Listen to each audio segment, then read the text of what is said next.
Coucou!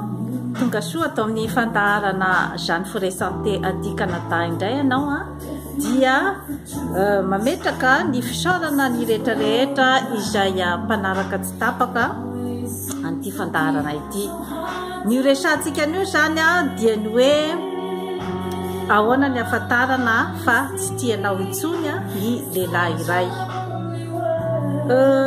Olana mipetraka ao amin'ny fanambadiana indrindra ankehitriny dia ny hoe efa tsy mifankatia intsony zany ny mpivady ary efa lasa ny fitiavana.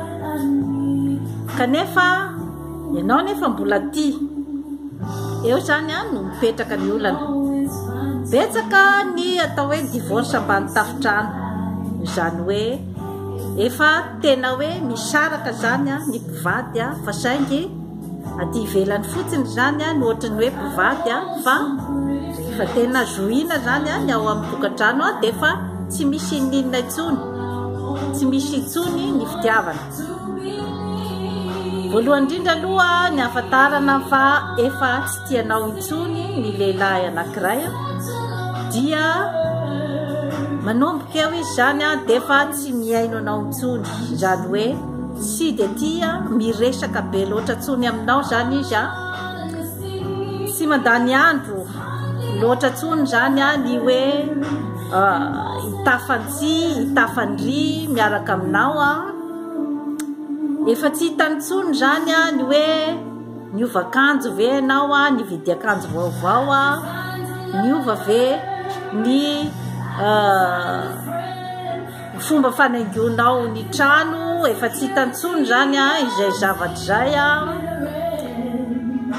Eo ihany koa zany ny hoe